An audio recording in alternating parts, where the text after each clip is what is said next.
somebody were to ask you, like, for tax purposes, what title you own? For tax purposes, it would be dad.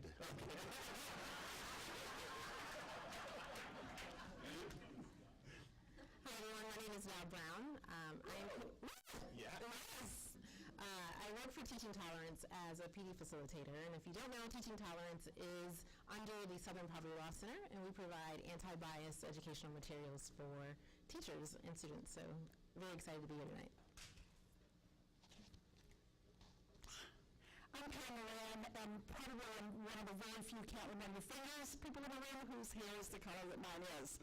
But I've been in education for 43 years. I recently retired as a superintendent, or someone said, Pam, you just got rewired. But I'm here because, for me, I had a lot of educators who helped mentor me into being a person who realized that when we talk about what we want for all kids, there really is everybody that's in the room and not just a few. And as I've moved that forward, one of the things I realize is that even though I did that work for 43 years, I still have some work to pay forward, some of my mentor work that was provided to me as a young educator. So that's why I'm here. So Pam, you started about your hair, but I think I gotta flip that and say, you're just bold and owning it. I think there are probably some folks who probably could have the same hair, but have decided to go another way. Is that the Wall Street Journal just published an article that gray is in style. Well, after 35 years, I'm finally in style. Work it, Pam. Work it. So for those of you who maybe didn't check in on the program tonight, the theme that we're looking at through a number of our conversations this weekend, and starting with this panel, is a conversation about community. And so for me, and a number of folks that I've gotten to talk to throughout the day, EduCon serves as a type of community for folks. But I look forward to this weekend every year because there's some folks I don't see in person otherwise who think and are fired up by the actions to make public education what we think it can be. So I want to start actually before. And when you were coming up, when you were growing up, what was community to you? What's the root of the community that you started with? Nobody wants the mic now. All right, so community and me growing up, thinking about that, I specifically think of being on the track and field team. I wasn't very good, but that had a lot of community for me in it because it was a group of students who were all focused on the same goal. We enjoyed each other's company. We created songs. We rooted for each other in a way that people outside of that community didn't really understand. And so having that community, I think, was important to me as one way to understand how this works and how you are able to root for others, especially when you have a common goal. So Zach asked this question upstairs, and I'm not an answer, but it just came to me. The best part of the community for me when I was growing up was when parents were out of the way and we kids were allowed to go outside and play and create our own games, navigate systems on our own, negotiate because we had to create our own rules. Parents couldn't tell us what to say, and we developed really good interpersonal communication skills. We were able to be free. There was no bias. We didn't care if you were tall, short, fat, white, black, gay, didn't matter. We were just kids. And everyone was valued. No one was dehumanized for anything. So when I think of community as a kid, that's what really resonates with me. I think when I think of community as a kid, it's characterized more by what I was not than what I was, I think, especially as a young kid, when I hadn't yet articulated the person that I am now. I remember that my friends and I in school were not any of the sort of tropes of high school or middle school that you see on TV. We weren't jocks. We weren't anything. We weren't nerds. I work at a think tank. We were nerds, but we weren't like super nerds. Also, we weren't nerds before nerds were cool, and we weren't just we weren't super popular.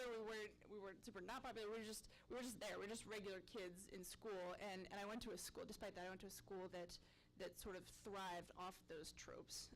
And so by virtue of not fitting into any of these sort of neat slots of what we think traditionally maybe now is an outdated idea of high school kids, we were together and we were our own community, and like you just said, we came up with sort of our own even unspoken rules about who we were and how we spent time together and how we sort of organized ourselves. And that was a really small community, admittedly, within, you know, a larger school, but that was it. You know, when I was 15, that was the whole, you know, world.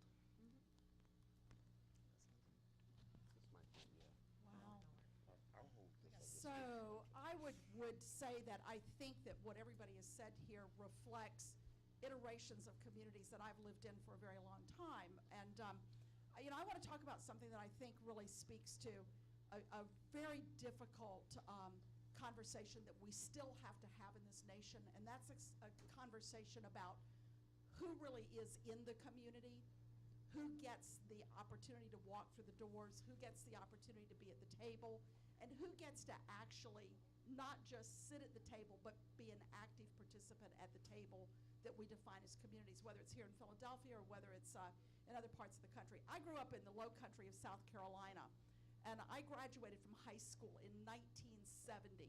That's before most people in this room were born. I came through schools that were segregated. I bet there's not many people, if any, in this school, in this group, that attended a school that was segregated, but I did. And I have to. Got a couple up here with you right now. Yeah. And our schools were segregated by what's called de jure, which is by law, not de facto, which is by just where you live. And so I went through watching the civil rights movement play out in the country. And in South Carolina, it was something that was really rejected at the time in every way possible, and that the state fought right up to the last minute to have community defined by color and not by just where you happen to live in your own life in your community. And so one of the things that I think about today, and just having retired from a superintendent that went through an intensive situation in which our community became a hashtag Charlottesville, just 2 years ago, almost 2 years ago on August 12th, 2017, that one of the things that I think that people thought was that we had gotten far past the days of segregation. I think that what that did for us as a community, to play it forward a little bit, is that I felt like I was reliving some of my early life in terms of a community that in many ways was very close and where kids did play outside, Chris, as you said, but in many ways reflected very much a past that many of us thought we had left behind, and we discovered we really had not.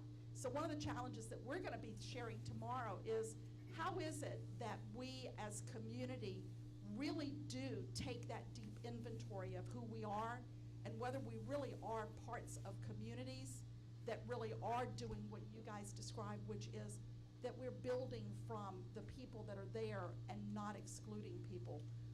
It's really been on my mind to a great degree. So thank you. More than you want. No, you put smart people in a room for a reason. So I want to ask each of you, kind of in your introduction, of who you are and the work you're doing, and then where you're coming from and how your communities were defined as you were growing up. The question is, how are we doing helping the young people who are entrusted to us find their people? And find their people, I mean it as big as it sounds, right? So to Sabi, to your point of kind of finding that non-tropish kind of group of folks, but there were probably other people that were defined by tropes who probably would have connected. And then I'm thinking, Val, about the work you're doing in PD and the good work of teaching tolerance. How are we doing building that up? And what are some successes and what are some failures you've seen? I think it was Serena Williams who said, I'm not going to answer that question, but there is something that I wanted to answer first. Perfect. It's the first quote of Serena Williams. I think we're off to a good start. I have plenty. And it was just to your point about segregated communities. And so something that I want to encourage everyone to dig into is understanding how redlining works. And I encourage you all to read The Color of Law by Richard Rothstein. So one of one of the things that I do just for fun is I've cultivated an online community called Clear the Air. And as educators, we talk about a lot of these issues around race using text primarily as our foundation. And we read that together. And so my community was very much segregated by law. It wasn't just we all decided to live there. And thus my school was then segregated as well. And so I think that's important for us to let go of that myth that people are choosing these communities when in actuality it was institutionalized on purpose with regularity across the country. And your question.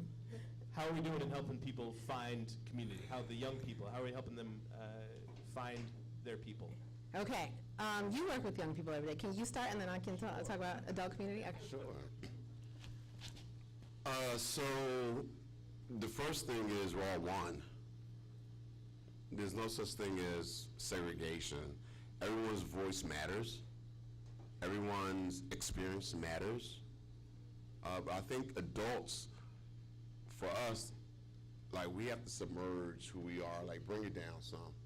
It's not that deep. You know, get over yourself. And we just add in policies and procedures that meets the needs of kids. Like, my kids came to me, second year of school, said, we need a transgender restroom, you know. I said, okay, make one. They said, cool. Our school doesn't have a black student union. We don't have anti-defamation league. We don't have a LBG. Why not? Because their voice matters. So it's already incorporated in what we do as a community. And when we have communities that have to have certain groups, remember, those certain groups feel a certain way. They feel as though they have to get together because their voice is not being heard. And for all of us that think that we have a great community in our school, when I ask you then, why is it that a certain segment of your population feels as though they need to get together and talk about the things that they feel are going wrong inside your community? Well, and that's the question that I think, after we actually reflect and just be honest, like totally honest with who we are and the things that we push, the things that we honor. You know, I'm not saying community utopia, but I'm saying, you know, it's okay to like people for who they are. So you mentioned kind of systems and structures, and I think that's important, right? Because there is a danger, and I had this principle, right? Like, when I was growing up, my principal told me things that were very similar to that, right? I remember sitting and, you know, we were the warriors. We are all warriors, and this is the warrior way, right? And we are all one community. And I can tell you, growing up as a queer kid in rural Illinois, I did not feel like I was part of that community. How do we build that so that we can say it and then show it? Because I think that it's one thing to be able to say that message, and I think it is an important one for everybody to hear. How do we build it? Like, what do we do practically? And it doesn't have to be Chris, because I know we've all seen these pieces from around the country. I think it can create a lot of dissonance for students when that is happening, right? When at the highest level, the school is saying, we are one body, we are one student, we have this mascot that someone invented, everyone get behind this idea and, you know, just do well in school and just play sports and just graduate and we're all here and it's great. When in reality, they're serving a small percentage, right, of the students who are there, the top performing students, the athletic students, the smartest, quote, smartest students that are there. And at the same time, doing all of these other things that are sometimes unconscious actions by schools and by teachers and sometimes by other students that say to other students, you're not welcome here and we don't recognize who you are and we don't recognize the challenges that you face before even walking into this classroom. And to answer your question, Zach, I think even just the first step would be making a space to acknowledge all of those things because for schools like SLA and others like it where faculty understand that, where you don't even need clubs like that because faculty already understand the complexity of students' lives and challenges, that's a great thing, but certainly not all schools are like that, right?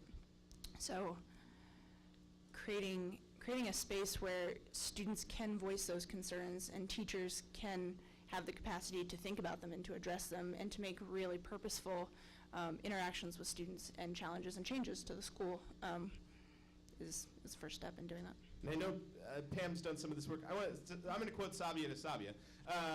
So there's a great blog post that you co-wrote that's up on the New America site right now, and it's talking about, you said OER, Open Educational Resources, so openly licensed educational resources. And there's a great post about how can we make sure that as we're building curricular resources, that we're building them in a way that is inclusive to all of our kids, very specifically talking about the needs of LGBTQ students. So Google that, and maybe Chris will find it and tweet it out in the next couple of minutes. But Pam, you wanted to say something. I don't know, but I will. I think that one of the things that I've been really trying to explore in my own life, and I have a son who's gay, and so that has caused me to really look into myself and look into experiences as an educator very differently than when I wasn't aware that I had a son who was gay. And so one of the things that I think about is that intersectionality is a really critical way for us to at least begin to open up dialogue, that none of us have a specific label that is just that. Val's not just a black woman, I'm not just a white woman, Zach's not just a white man, or from a middle-class family, or from rural Illinois, that we really represent so much more than that, and that when kids get opportunities to really start to see themselves and others through a lens that is not limited by a segmented demographic, I think people start to understand that in many ways that we can find commonalities in spaces that we never anticipated existed. And so one of the things that I think as educators is that we're obligated to every single day walk into our schools and look at all of the spaces that we've created and to ask the question, who's not here, who is not getting that space that they need in order to be able to find whether it's their passion as a learner, whether it's an affinity with other people in the school, whether it is an opportunity to engage and interact with voice in ways that we would not have expected. And the more that we have worked over the years that I was a superintendent to create a multitude of spaces where kids could find themselves, and in finding themselves find others, the more that we learned that our population, in terms of its incredible diversity, also had incredible commonality.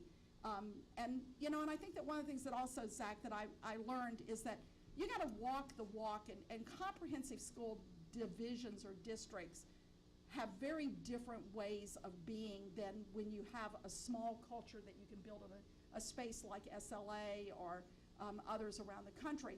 And I think that one of the things I had to learn is that we can't just say that kids' voices matter, because when we got confronted with times when kids needed to say things that were really important that adults did not want to hear, that part of the job of leaders has to be to say, we can't just say kids' voices matter, or their agency matters, or their influence matters, but then when it comes to something that we don't want to hear, we want to cut it off. We have to really accept that what kids have to say matters, and that we have to be uncomfortable sometimes as adults. And maybe sometimes we're more uncomfortable more of the time than we are comfortable in terms of the feedback that kids need to give us, not just about us, but about our communities. So I would say that's been something that's been a real learning point for me over time. Val, I want to ask you, you look poised to answer this question. I want to add something onto it, right? So if you haven't been part of the Clear the Air chat, what you described is our community could be reduced to a book club, right? Like we read a book and then we talked about a book. There seems to be some intentionality in talking about a book that is maybe not something everybody wants to hear about, and doing it on Twitter in a way where everybody sees it. Mm-hmm. So can you talk a little bit about kind of that question, and maybe how Clear the Air is built in that way as well? Yeah. Yes.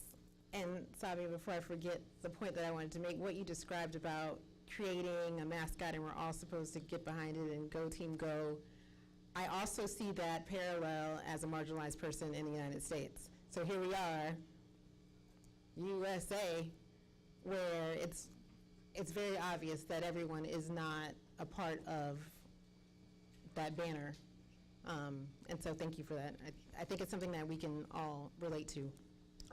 So part of Clear the Air and doing this work is, this might sound bad, but I feel like Bring it. I can just stay there on the stage.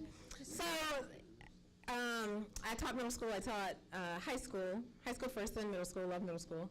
And then I worked in a district office in a PD position. And so I've had a chance to visit a lot of classrooms. And a lot of what I saw in those visiting those classrooms, the way students of color were treated, I realized that we could probably do this work a lot better if we just address the fact that a lot of people just don't like black kids. And I would love for us to have that conversation. I would love for us to dig into our anti-blackness that we have just generally in this country, right? And so it was important for me to pick texts that challenged us to really think about these ideas that we have around black and brown children, and where they came from and why we do that. And I think it is equally important for educators to be public and be vulnerable in these conversations. And so that's why Twitter has to be that space for me right now. Because here we are publicly grappling with things that we don't necessarily know or understand, and we're learning. And I think if you're going to call yourself a community, vulnerability has to come with that, right? If I don't know you, if you haven't been vulnerable, then are you really my community member? I think that because I'm in the human development business as an educator, where you enter that space is where you enter it, right? That's fine. Someone tweeted at me the other day. They said, I'm just learning about this stuff, and I'm sorry I'm late. I was like, better late than white supremacists. Like this. Right? Yeah, as a hashtag though, it takes. Right. Yeah. I mean, it's okay. Like just start, right? I want to start using that when that is not the conversation. I'm so sorry I'm late to brunch. Better late than white supremacists. That's right. That's right. Coffee. That's right. So you come in wherever you are, right? And then as a community, we will lovingly hold you accountable to make sure that what you say aligns with what you're doing, especially as an educator. And I think that's something that, you can't say all kids and then not service all kids. Not to me. So I want to go down this road around online versus face-to-face communities, right? Because there's a difficulty in online, like affect. Like you said that, and the room was like, "I'm uncomfortable. I will laugh now." It was funny, but we knew that a little bit differently than if that was tweeted out kind of to someone I'd never met face-to-face. So is there a net loss in online community building? Like, are we approaching it the right way? Is that a good place to start? I like it that CJ holds the mic until he hears the question. I heard the question. I wanted to answer. One thing that I do is just so easy that all of us can do, and I'm telling you, it costs us $8 per person. Buy all your staff the 4 agreements. And tell them, can you hear that? The 4 agreements. Buy every staff person the 4 agreements. Does everyone know what the 4 agreements are? No. Right! Seriously? Who really knows what book the 4 agreements is? Tell me the first one. I don't know. Be impeccable with your word. What's the second agreement? Anybody? No one? Don't make assumptions. What's the third one? Anyone? Don't take things personally. Don't take things personally. I was ready on that one. And the last one is always do your best. And that's the book that I try to get the staff to read every year before school starts. So it's about you and about, you know what, don't take things personally because it's not about you. Because what's happening to you from that person is something that's going on with them. So why are you going to take on their stuff? Be impeccable with your word. Only mean what you say, what you actually mean. And try not to hurt people. Don't make assumptions. You know, I'm a black guy sitting here now with a pair of paint-on jeans with a hoodie. If I went like this, and I'm walking down the street at night, don't make assumptions I'm trying to rob you. You know, Saudi is over here, and we had a great conversation. She's just Saudi. I don't care her sexuality. It doesn't matter to me. I'm not going to make assumptions. So when all you talk about all these questions to me comes back to self. And who are we, and are we at peace with who we are as people? And if we're not at peace with who we are as people, then the venom of the hate that we have for ourselves shows itself in the way that we treat other people. Sorry, I just had to put that out there. No. Thank you. Zach, I don't have an answer to your question, but I do have something to bounce still. But I do have something to bounce off this and what Val said about just starting. Through a handful of conversations I've had with teachers specifically about LGBTQ inclusive curriculum, but I think this extends to lots of different groups and kinds of students and lots of different groups and kinds of teachers. It seems to me that teachers are really eager to be inclusive and to include all their students and to engage all of their students and to do all these things that sound like the best things that we should all be doing, but they are sometimes so hesitant to even try because they're afraid to use the wrong language and they're afraid to misstep and they're afraid sometimes that they'll even be speaking for a community of which they're not a part, that they don't try, that it's easier to throw up your hands, right, than to even be corrected by a student. And so to that, I just say, don't let perfect be the opposite of good. You have to try. It's much better to have, if you've already created this community where a student could feel comfortable correcting you, then you need to try, right? And if they do correct you, then you accept that language. And before, when I said, when I'm talking just about teachers making this effort, I don't mean to say that like it's just an easy thing to start making all these changes and having intentional transactions and doing all this really mindfully. I think it's actually really hard, but definitely just being mindful of whether or not your students know that you're making an effort to be inclusive is a really good place to start as well. Val, I want to go back to what you said when you said, let's just be real, that there are a lot of teachers that don't seem to like kids of color or black kids. And Anti-blackness, yes. yeah, and one of the things I think about is that teachers come with all the confirmation and implicit biases that our full community, our nation brings, and that there are all kinds of ways that teachers contextualize the opposite of what you said. When you start to have conversations with people about, how do you really feel? Well, I really, no, Pam, I really do like black kids, or, look, I have a really good friend who is, you know where I'm going with this. One of the things that I really am interested in from the perspective of teaching tolerance is how do people in this room start to open up conversations about bias with a group of people who I think live to a great extent in denial that they really do have biases, whether it's against LGBTQ kids or kids of color or kids of poverty or rural kids or whatever it is that makes a kid different than that dominant teacher's perspective on what's the normative culture. And I'm really interested in your thinking about that with us, because I think that's the critical, courageous conversation that we have to have is around our own biases as educators, because if we can't do that, we're not going to get over that bridge. And we all have them, to be clear, about any number of things. We all have biases. To answer your question before it gets too far away. No, that's fine. I did add a gift to that particular statement. So he knew it was light. That's right? Right. Yeah. But I do believe there's power in virtual communities. I was one who said I was never going to join social media.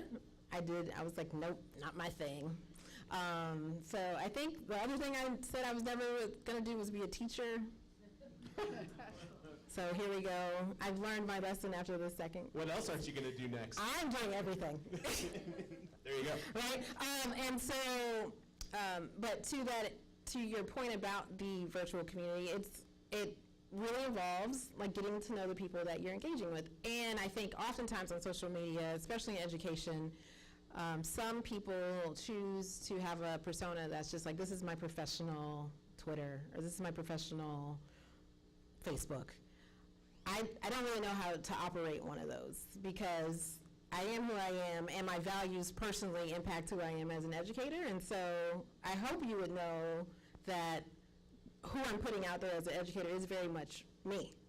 And so I think the more people do that in these virtual spaces, then the easier it is to have a sense of community, because you know exactly where people are coming from.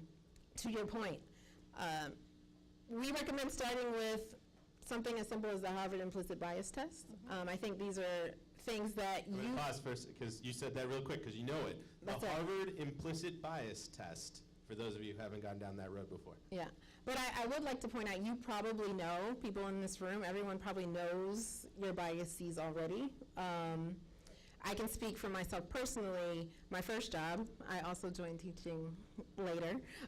My first job was a journalist, and I was a senior in college during 9/11. So I spent the whole day watching, forever watching the news, graduated, and I worked in the newsroom in COPS. So again, like, all of the time I was being fed these images about people, right?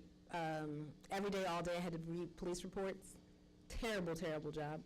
And so I recognized that I was having just irrational reactions physically, being nervous when I was in an airport and I would see someone I would assume to be Muslim, right? This is me recognizing this. In addition, at the time, unfortunately, shameful to say it, but I think we have to be honest, my favorite TV show at the time, because I was watching it with my father, was 24, right? So we know that if you watch 24, all the bad guys are Muslim, right? And then we had our own news cycle, and then I was reading police reports all day, every day. And so that's what I was feeding myself. And I was like, well, okay, I know this doesn't make sense about where you're getting these ideas. I took a test. It said what I knew to be true about myself anyway. Which you already knew. I already knew that, right? Because your body reacts. Yeah. You start to have these thoughts, and it's how quickly can you catch these thoughts to correct them and say, like, why am I actually feeling this way? What about my actions are leading me down this path? And then I recognized I had to put in other narratives. I had to meet other people who also represented the community, so that I could break that, and that was important. So I hope that kind of answers your question. It does, and I guess that I really just think about that there are a lot of people in this room that are probably thinking tonight about what might I do to try to really elevate community. And so that's why I think that one of the first things we have to start with is that we ourselves set up situations that keep children out of community, even though we're saying all the time that's what we really value. Right. Absolutely. So as far as our anti-blackness, and I think we have it, certainly as a country and a world, you have to figure out what messages are you getting about black and brown people, right? And where are those messages coming from? Do you have any counter narratives? Who's telling those counter narratives? Looking at your discipline data, looking at your gifted data, who's in these classes. The information is out there, and I think probably at this point it has a lot more to do with our will. So I'm going to add on to that, because I don't want, for me, the way I'm taking about implicit biases, Chris and I talk about this all the time. I hate a lot of black educators because they suspend black kids just as much as white ones do. They don't educate kids as much as white ones do. It's not about a race thing. It's about how we view a certain segment of the population, all of us. And for me, as I think about this stuff, so fortunately I get the opportunity to teach kids sometimes when teachers leave because they're sick, and I love teaching, I love talking. And so I was talking to a group of 9th graders today, and you know what we talked about? We talked about the ego and the super ego. Let's talk about how we think, guys. We don't do enough of that. I know I talked about the 4 agreements. I know I'm talking about, you know, the id, the ego, and but we don't do enough of that in schools. We don't teach kids how to think. We tell them what to think. And since we tell students what to think, they're not able to read between the lines of fake news. And Donald Trump did not coin the phrase fake news. It was Chuck D in Public Enemy in 1987. It's about fake news.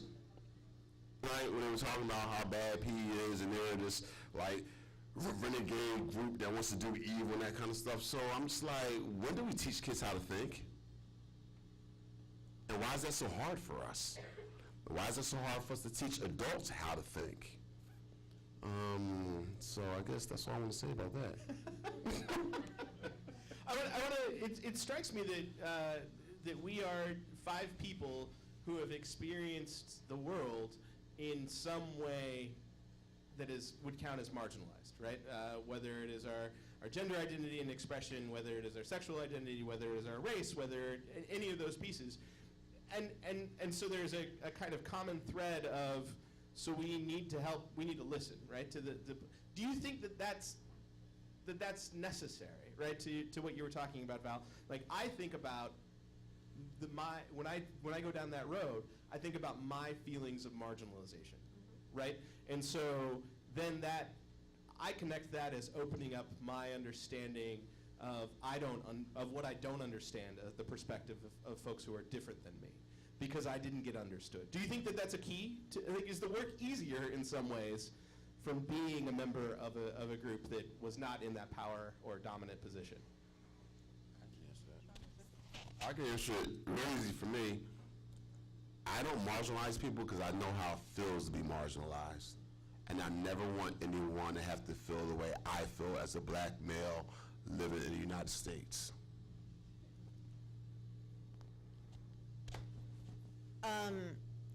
I can connect when people talk about, you know, they might be on their journey against XYZ oppression because they know someone or have met someone, or it's a family member.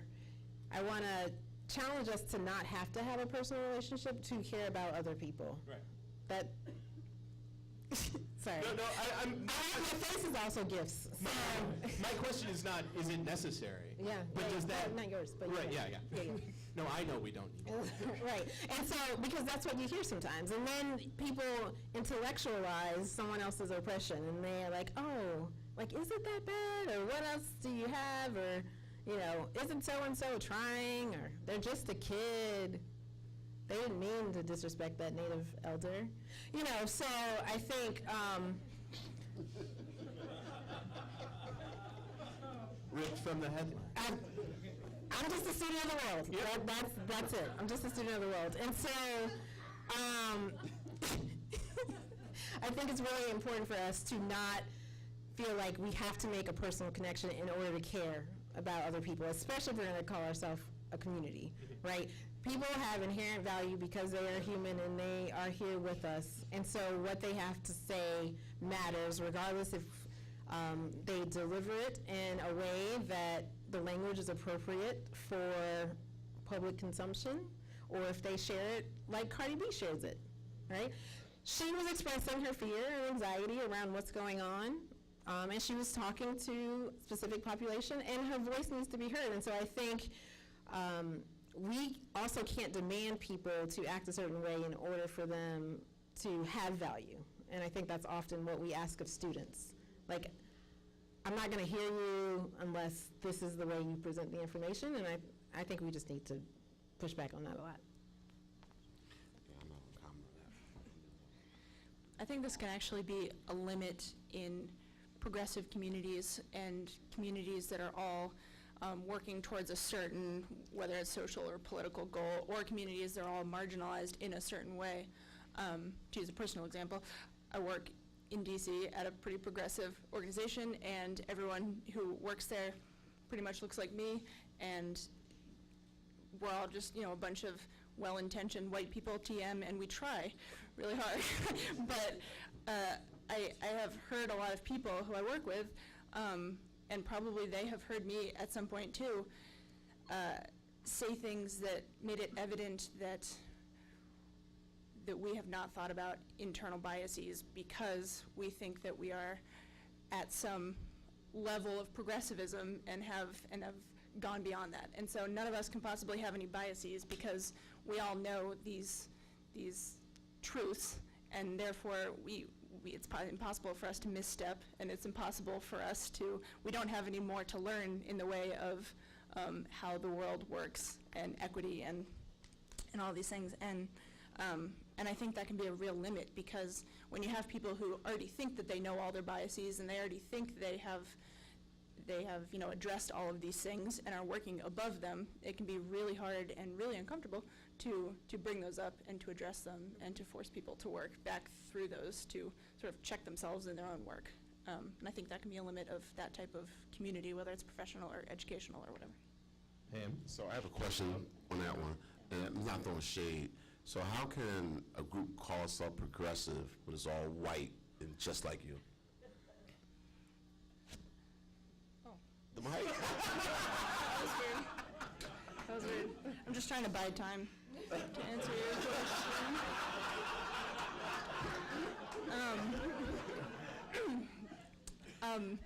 That's a great question. And Thank you. That's sure. That's a mic drop. Mic drop. No, that's an excellent question, and it's something that I spent a lot of time thinking about and trying to talk to other people I work with about, and it's obviously very uncomfortable, and it makes a lot of people very uncomfortable. And we, again, personally at our organization, but I think lots of similar organizations, certainly all the think tanks in DC are structured very similarly, work on very progressive causes, but look like we do. And I think it's absolutely something that needs to be changed, and something that people need, we all need, myself included, certainly need to get more uncomfortable with in order to address head on. Thinking about self-pride, and I think that all of us sometimes can fall into the pitfall of thinking, oh, we've done something that is so special and so wonderful around equity, and that this is going to be something that really makes a difference. And so the governor in Virginia came to one of our schools and wanted to gather a group of kids from the region together to talk about education and innovation in the future. And so, everybody was sending their kids, and we picked out a student that we wanted to be there who really had significant challenges in his life and really struggled. And so as the governor is talking, he asked a question of this group of young people, most of whom were coming from fairly gifted programs. And our kid that was there, I was so proud that he was there, and thought he's going to add so much to this conversation. And so we had to, I won't talk about his T-shirt, but oh geez, you really don't want somebody with, I think his T-shirt said weed on it. Which is legal. Yeah, not really, in some places, not everywhere. Did I get that right, Ari? Was that what was on his T-shirt? I can't remember. Dope. I knew it was in that genre. As superintendent, that's not what you want, but oh well. So he's up there. The governor asked these kids, so if you had my job for a day, what would you do? And, one kid said, well, I would quite frankly focus on how we could get solar energy laws in place in Virginia and da-da-da-da-da. And somebody else had some wonderfully, lofty thing that they would do. And when we got to this kid, he looked at the governor and he said, I don't want to do your job for a day. He said, quite frankly, I'm too busy doing 2 jobs, and I'm homeless, I'm self-emancipated from my parents, and I don't even want to talk about your job. And I thought to myself, oh God, I can't believe that's what he just said to the governor. And then I thought, you know what? That's exactly what kids should be able to say and be able to put out there who they are and what they stand for. And if, you say to the governor, I don't care about your job because I got too much in my life to worry about, that's something the governor needed to hear. And I was kind of deflated there for a moment, and I had to step back because of my own biases. I'm thinking, I shouldn't have done this. I should have put one of those kids up there that would have given that really wonderful thing. And then I thought, nah, that really would have been the wrong thing to do. because this kid had something to say that was really important and was very different than what any other kid had to say. And so I think that's one of the things that we always have to come back to is how is it that we constantly, every single day, are asking ourselves the questions of where are our failures and where are we not seeing because of the filters that we put on. And that has to happen at the adult level because the kids are already, to a great extent, trying to do that. But we kind of set them up to become us if we don't make something different happen in terms of appreciating all of those voices. I want to give you some good news. Dope now means cool. Right. Exactly. So that was not a reference to any drugs. So Val, Yeah. I will tell you, my kid was listening to me on one of these things, and he said, "Mom, please don't say you want to hook up." This was a few years ago. Well, you're doing a great job of not So you learn a lot from your kids. I want to go off of some of this thread here and point to, I was a person who loved Jon Stewart on The Daily Show. Right? And if you don't remember Jon Stewart on The Daily Show, that means I'm older than I thought I was. I love Jon Stewart on The Daily Show, especially in those moments where the world felt too heavy, and he gave me some space to laugh, and the correspondents gave me some space to laugh. I was in a higher ed classroom that was talking about Arizona's multicultural program, right? And the school district shut it down and said, you can't do this, right? And we watched as a moment, in a higher education classroom, we watched as a moment the interview that Jon Stewart did, or his correspondent did, about that story. And in that room, people laughed. Like, oh, look at that idiot. He thinks things different than I do. And it got me very angry because that was also an interview with, while I vehemently disagree, somebody who looked like people I still love, though I disagree, right? Though I say you are wrong. And I'm wondering if that, us finding, I saved my phone there. It would have been cooler if I hadn't said it. I wonder if us finding community has come at the cost of being able to find community with people who are different. Right, so like Sabia, you brought up progressivism, right, liberalism, and like, oh, well then you can't come in my circle because of that. So I want to ask how the folks on this panel make sure that we are opening and listening to people who disagree with us, right, and we do a fair share of asking people who disagree with us to listen to us, and that's important, and I understand systems of power and where that is, hegemony has worked, but how are we doing that? How are you doing that, and making sure that it's not just laughing at the person who you think is wrong, because I think history has shown that to be dangerous.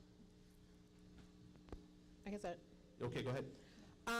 If we have established that you're not debating someone's humanity, then we can talk, Val, can talk to anyone. And typically I like to do that through asking questions so that people can start to surface what it is that they really believe.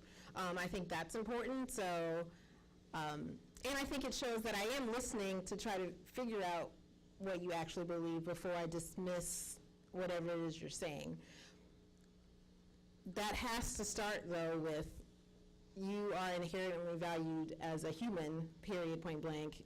Your rights, the rights that you are seeking for yourself, you're not denying to others. And then we can talk about, like, how we have, I don't know, whatever, immigration. I mean, we can talk about policy things, but not at the expense of someone else's humanity. And I think that's a really important place to start.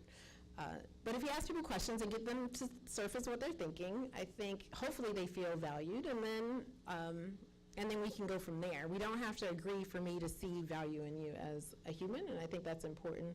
I don't have to call you names. You know, I could just say, all right, you know, we've come to this point in our understanding, and maybe we'll get there. If you want to read some more, I got some resources for you.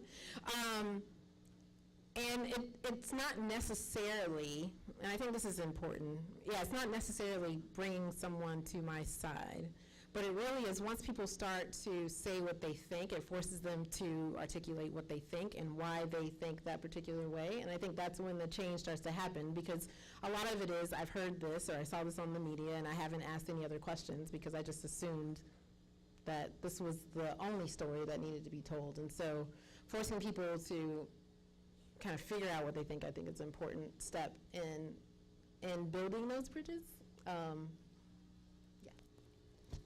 So as a conservative black guy that grew up in the Northeast in the United States, with the staff that I had to learn the millennials, like how they worked, how they did things.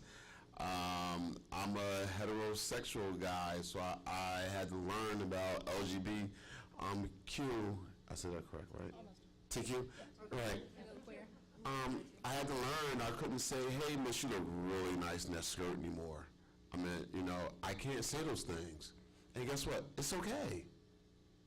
It's okay to me. It's okay for me to understand someone else's point of view. It's okay for me not to make someone feel uncomfortable.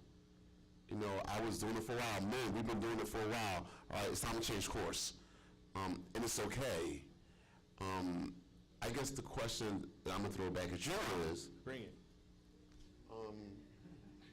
how do we get to the point in society where we're not trying to make each other feel better about themselves? Me? Just throwing it out there, because to me it's just about trying to make the next person beside you feel good about who they are. And it goes back to the 4 agreements, like be impeccable with your word, don't make assumptions and all the other things. So for me, it's just all about who you are as a person and how you want other people to treat you. So all right, I'm the mic guy.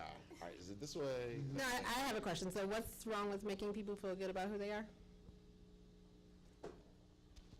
There's nothing wrong with making people feel good about themselves, but when you do that, you have to allow them to be who they are. Like at our school, we have Trump supporters. They should have a voice at the table. We don't shut them up. Who the hell am I? I may not agree with them totally, but they should be allowed to have a voice. They should be allowed to talk. And what we tend to do is try to shut people down, shut their voice down if they don't agree with us. Come on. What are some things that they want to talk about, and does it come at the expense of another student in the classroom? That's the same thing that we all say when we don't agree with someone else. So not just a Trump supporter. You and I are wearing 2 different types of shirts. So why are you wearing that? I don't like that color. I don't like that pattern. Why don't you wear mine? So sorry. No, go ahead. My identity is not equivalent to what I'm wearing right now, right? So I can change my clothes, and we can move on to that. But if I'm talking about who I am and how the world perceives me and the rights I have as a black woman in this country, right? And I want to go back to a piece that you started with, Yeah. Val. Because I didn't internalize what you had said previously as, I need you to make sure you feel good about yourself. But you said that the conversation starts with not denying me the rights and denying my humanity. And I think CJ, you're coming from a similar place, but that there's still going to be that feeling of, and that recognition from what you were talking about of kind of changes and men changing course from some historic kind of misogynies, is being able to say, oh, things that I've done in the past may not have been about making you feel good or feel bad, but I may have treated you in a way that lessened your humanity. All right, and so I think it's not. I don't hear it being a conversation of you've got to feel great all the time. Right. But it should feel like you shouldn't feel ashamed for being who you are, and I think you're both saying that in different ways. Sure. But sometimes there are maybe some views that we have, to your point, that pull away from that humanity. I want to, Sabi, you've been waiting, and we played tennis on you over here. I think making people feel welcome and safe in a space, in a community, is a lot more important than making them feel good or bad, right? Not that you don't care about making them feel bad, but I again, back to intentionality, when you can create a community and a space in which people feel comfortable and safe disagreeing because they know that they have the opportunity to talk about those things and to address those things. And like you just said, Val, their expressing those things does not come at a cost to someone else in the community, I think is a way to be inclusive, like what I think was your original question, maybe that, and create that space for difference, because I don't think a community either has to be all of the same people, right? It has to be people who are together for a reason, and that reason could be to work through different things in a safe and welcoming space where they can do that, as opposed to a space where you have to feel good all the time, or a space where you have to feel the same as everyone else in that community. So feeling human and also feeling uncomfortable sometimes, right? Like that. So basic human elements is what we're talking about. Oh, okay. So the UN Charter of Human Rights. Okay, we should read that. All right. If you could Google that as well, Chris, that'd be great. In all seriousness, though. Yeah, yes. yeah. Those are the that piece is important. I want to, Sabi, I want to stay down there with you, and I want to talk. You talked about curriculum, right? Mm-hmm. And so what we've talked about so far in the panel are actions. Mm-hmm. And I want to, and I know, Val, some of your work is around this, and I know that Teaching Tolerance has done a lot of work around this. When you're talking to people about an inclusive curriculum, how do you start that, right?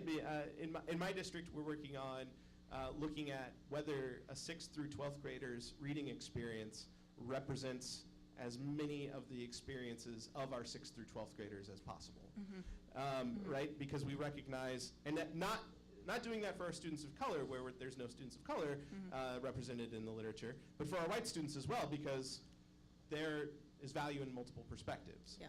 How do you start to have that conversation with folks who may not be thinking in those directions yet? Yeah. I think the first place to start is with defining inclusivity, especially when we're talking about curriculum, and what does that mean? And in my own work specifically, that's started with, if we're talking about history classes, does mentioning Harvey Milk one day in class mean it's inclusive, or does a complete reimagining of the content that students are fed, from math word problems to history to sex education to all these things, is that inclusivity? And if it's the latter, is it going to take all of this work that's going to, like, that would be an enormous amount of work, right, to redesign an entire curriculum just to be inclusive, and then are we not inclusive until we reach that point? Because if that's the case, then that's going to turn a lot of people off, right? They say we don't have the time or the money or the capacity to change all of this, so we are not going to worry about inclusivity.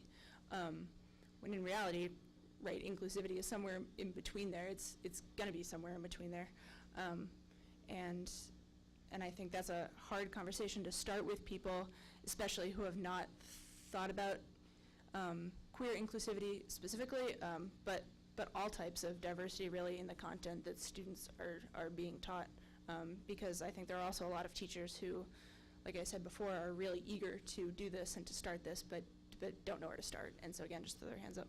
I want to, Pam, I know your story, so I have a specific question for you. I want to see if I'm following though, right, Sabia. It sounds like incrementalism can be okay, so long as incrementalism is not the goal. Is that that's what I pulled out of that, and I want to make sure that I'm hearing it in a way that. Yeah, I mean, I think there are a lot of changes that we can make in the way of curriculum, and making one doesn't mean we need to stop there, but making one also doesn't mean we necessarily have all this way to go until we can really call it inclusive and until it's really helping students. I think progress is progress, and when we're working towards something, that's a good thing, and we can always be making more progress towards diversifying and towards inclusion. Pam, to this point, the work that you've done, that you did in Albemarle, really shifted the way a system thinks about learning and thinks about who's included there. Did you put up on the board at the beginning of your tenure, like, these are our demographics, and so we got to make sure we get this demographic and we have this, like, what did inclusive look like? And did you feel like you got there, and how did you measure progress in that change? Wow, Zach, I don't think that any of us are there, because I think there is still so much work to do. And every time that you think that it's gotten better, something happens and you go, you know what? It's not any better at all. 10 steps forward, 20 back seems to be the life of our lives. And I do want to talk about curriculum because, we did a lot of work to shift curriculum in a variety of ways to a much more conceptual curriculum. We worked on assessment to say it's not just about kids passing tests, it's about kids learning for life. We did a lot of those things. But I'm going to tell you, I'm going to go back to August 12th, 2017 again.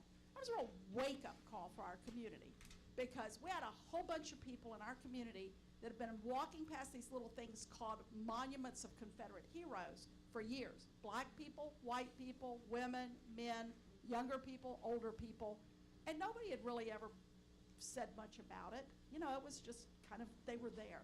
And then we had a kid at a local high school, at Charlottesville High School, who brought this to the attention of the community, and action started to be taken at city council to try to deal with what are we going to do about this set of monuments that really challenge what we think we want for our community.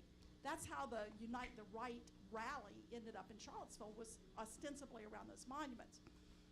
That was a real wake-up call for educators because we had a wonderful language arts curriculum, but you know what? It was pretty much limited to the canon, and you know what that looks like. I do. All right? And we had a history curriculum that was pretty much the history of Virginia's white male heroes. That is what we call in Virginia the SOLs, and no, it does not stand for what you think. Right, Jen?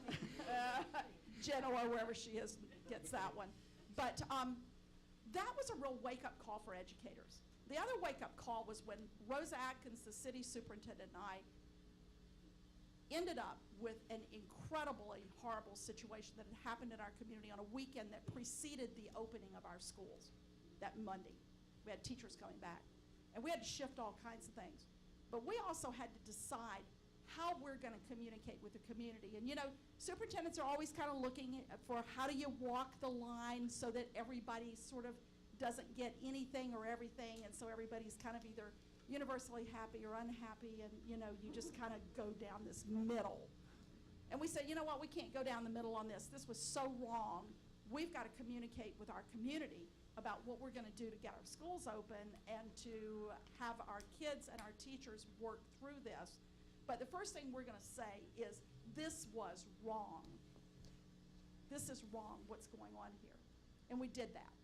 And so one of the things you got to be able to do is to wear your values on your sleeve, because if you're not willing to do it, why would you ever expect anybody else that you work with? But here's two things that have come out of us having to get much more introspective about our dead white men English curriculum and our... Don't point to me. Oh, yeah, you're an English teacher. I know you're... Yeah, that's right. And then also the history curriculum in particular. And so over the last year and a half, our English teachers have taken on the job of #WeNeedDiverseBooks and said, we got to change this. And they've done that and will continue to do it because it's not something that just ends. The other thing is that we had kids that were involved in it. We had no idea when we wrote a grant for the National Writing Project about monuments that we were going to have August 12th. But boy, I tell you what, you want to make something relevant to your kids? Those monuments became relevant. And our kids started going out and looking at, across our region and state and nation, whose stories are not being told, who are not getting monuments. And from that came an effort on the part of our teachers that has started to change the history curriculum from the one we have to the one that we should have if we truly are inclusive. That how do we find the hidden history, the voices who have no voice in our history curriculum, and to bring that in and change it. And you know what? I'm not sure you can really afford in this country to be incremental anymore. I think you got to be exponential in making some of those changes if you really want to get at the critical issues that divide us versus bring us together. And that means values and do the work. I want to, yeah, that's okay. Yeah, go ahead. Let's throw the money in there too. I'm tired of my school being 3 blocks away from Lower Merion School District, and we get $13,000 a kid, and they get $32,000 a year. I'm a kid. So, that sounds great, but geez, where's the money? I go into low-end high schools and I see their kid parking lots is so much better than my staff parking lots. They have, they have 7 counselors or 3. Their building is so great. They get everything. So along with changing curriculum, America, let's start putting our money where our mouths are. $13,000 a kid to $31,000 a kid, 3 blocks away. And I feel a certain way because I wanted my kid to come here, right, Chris? Yeah. But I let them stay in Lower Marion just because they had nurses, just because they had a music program. I don't want them to be there and be lectured to and not be able to have the experience that Chris has been teaching them since he was 1. So as a dad, I had to say, like, what's best for my kid? So not only do we have to change the narrative in terms of curriculum, but we need to put the money out there. And that's key, because we're not doing that. I'm sorry. I just need to throw it out there. It matters. Just one more thing on the curriculum. I think we have to be honest about all of us being raised in our school system where from K to 12, teacher education programs, master's degree programs, like how often are we exposed to just the canon versus other voices that are out there and have been out there that we've ignored or just didn't know, we couldn't hear them, they were quiet, whatever. And so understanding that we have to continue, we call ourselves lifelong learners on our resumes, especially as educators. How much learning are we actually doing? How regularly is that happening? Is there an investment financially in professional learning? I think that's something important for us to keep an eye out. Teach Tolerance has wonderful resources. Check out all of our podcasts and all of our free resources. Everything's free. My brain is full. Is your brain full? Nope. We just started. I hope so. I hope we're going to talk in a second. I'm going to wrap us up. You want to talk about professional development? Oh, just for a minute. All right. I'm not going to. Hold on. There's cheese upstairs. So, it's just a minute. So in our system, we have been really focused. We have a Department of Community Engagement led by a guy who has worked really hard to bring culturally responsive teaching into our school as a way of being. And so we've had a lot of work in that area and have actually gotten some kudos from the Teaching Tolerance folks for that work. But I got to tell you, I've had 2 embarrassing moments in my life. And one of them was when Zaretta Hammond showed up to work with our teachers a couple years ago around culturally responsive teaching. And she walked into a room of what looks like a predominantly white female teaching workforce, which is pretty much America. And she looks at it and she goes, I knew this was going to happen.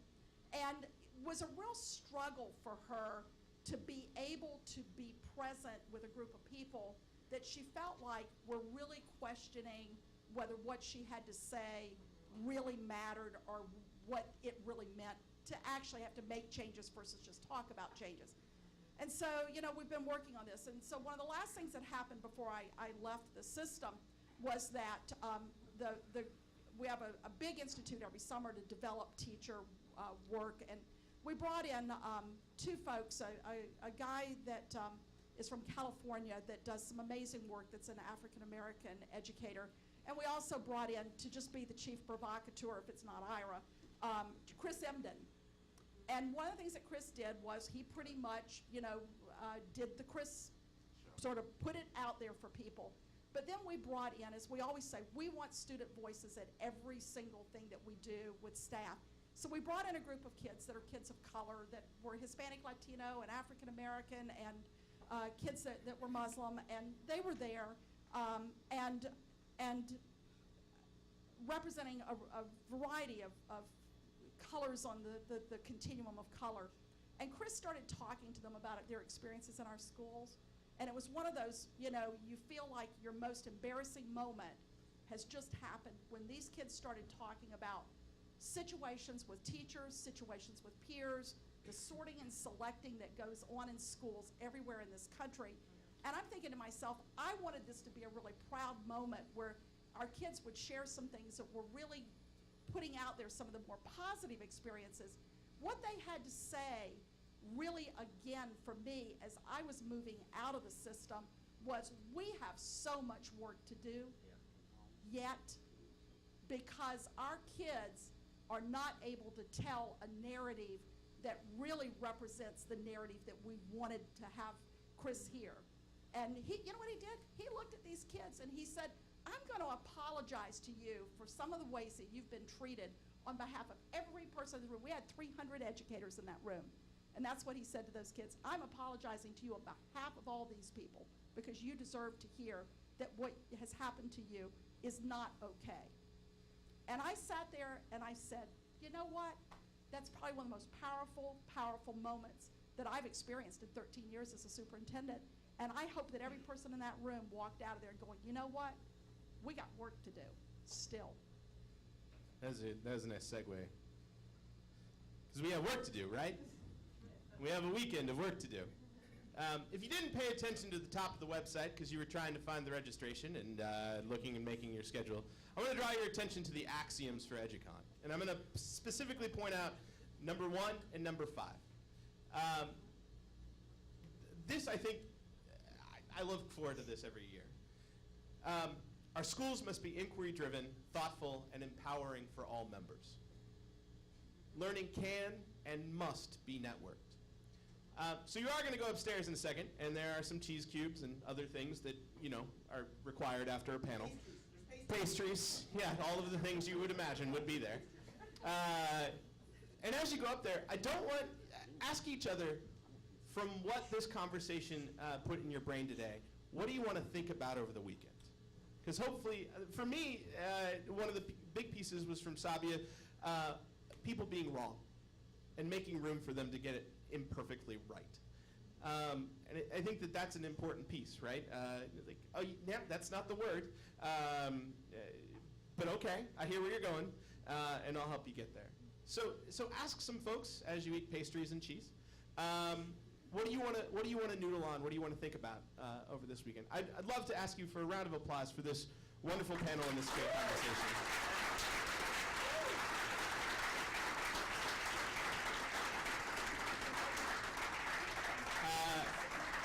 And I think Sabia, Chris, Val, and Pam will be upstairs as well. So feel free to keep this going. I hope we all have a great weekend. I'll see you upstairs. Yeah.